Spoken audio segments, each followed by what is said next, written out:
I'm Chris Heiler, and this is IBN News, the world's only true news source.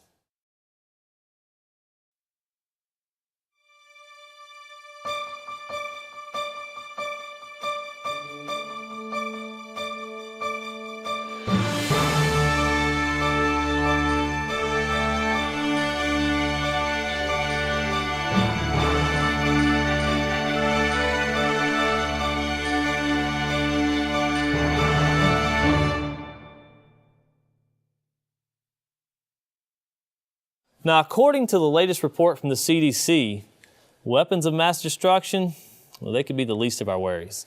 19 million new cases of syphilis, gonorrhea, and chlamydia diagnosed in the United States each year. Well, it costs the nation's healthcare system $17 billion annually. And according to an annual report released November 10th by the U.S. Center for Disease Control and Prevention, well, the most disturbing part about this report is that sexually transmitted diseases, they're preventable. But when contracted, they cause serious, lifelong consequences. Now, the CDC researchers say in their report that STDs are the most critical health challenges facing the nation today.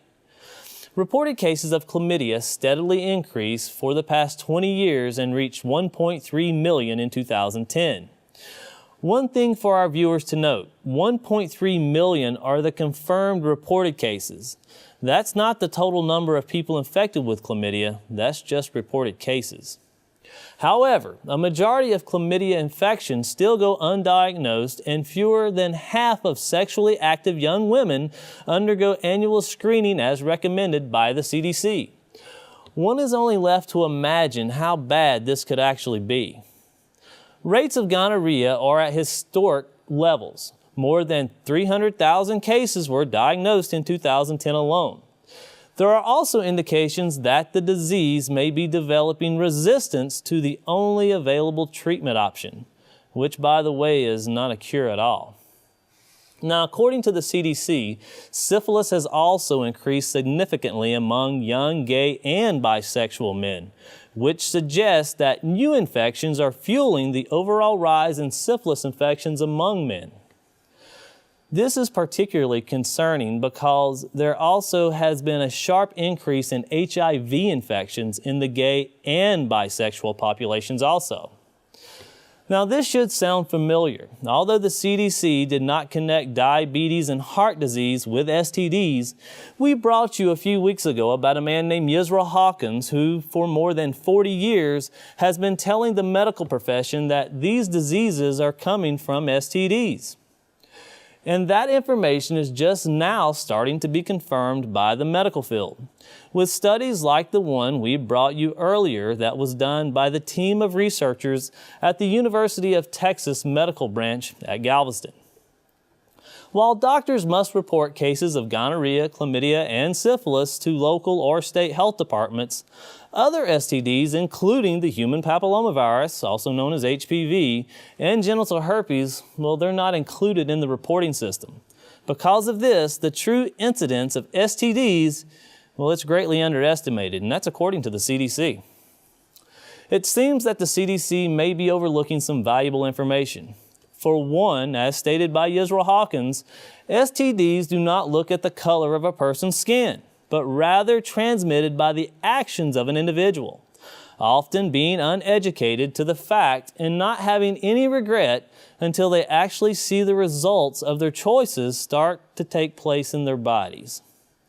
Now, speaking of becoming educated, as promised, I would like to take you back a few months where I had the privilege and honor to meet up with Malik Obama, who is the older brother of President Barack Obama. And that's when he was in Washington, D.C. to speak about the benefits that one can find in teaching the Peaceful Solution Character Education Program, not only in our very own communities, but to everyone worldwide. Malik, I thank you for joining us and being here today to talk to us about what your foundation actually stands for and represents. Thank you. Thank you very much. Now, if you could you tell us a little bit about what are some of the fundamentals of the Barack H. Obama Foundation and what the goals that you have set for it to benefit not only Kenya, but society in general? Okay. Thank you, Chris. I'm very happy to be here. and to talk to you about what we both have in common. Yes. And that's like making a difference, in the world, making the world a better place. And the Barack H. Obama Foundation is a foundation that I started in memory of our father, my father, Right. who died in 1982. I myself come from Kenya, but I've lived in the United States for a long time. Right. And I felt like it was time for me, to make a contribution and make a difference. And when I've been looking around, and I noticed that so many people were lacking in so many things. One of which was clean drinking water. Right. And the other was the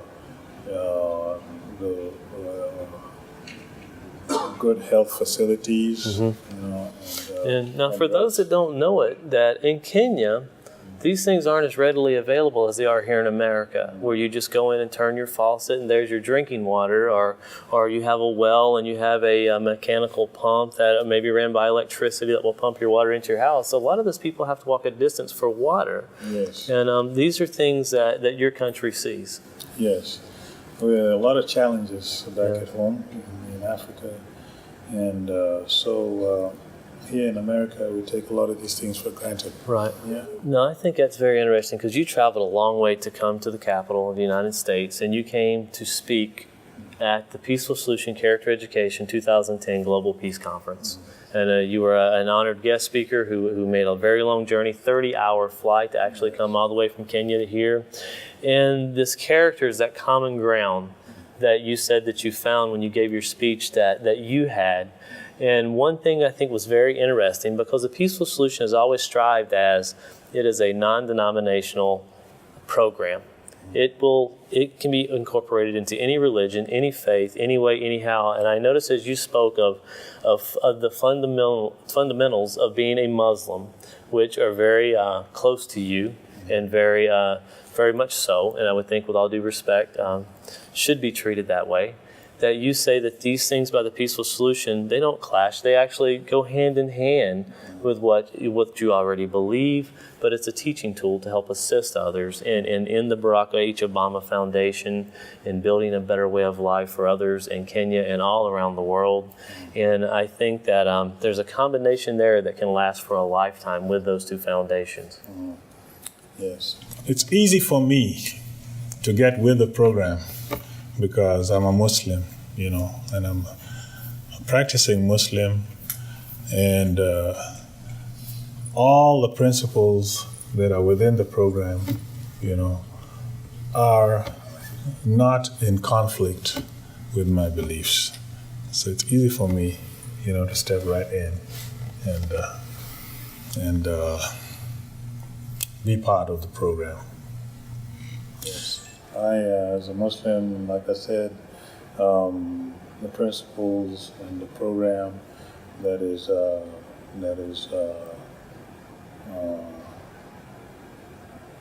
basis for the peaceful solution. Right. Is not in conflict with my religion, right, or with Islam. Because in Islam, the basic tenets is that we have to have the best character, right, and the best values. Sure. And thank you very much. Malik, thank you for joining us. Yes. And I appreciate you coming here. You definitely are going to be a friend for a lifetime. Thank you. I would like to thank Malik Obama for the time he spent with us in Washington, D.C., and also to Yisrael Hawkins for the opportunity to observe this program in action. As parents, guardians, teachers, and leaders, we need to begin the process of taking steps to implement this program into our lives. I can't imagine anyone wanting immorality in their child's life 10 years from now.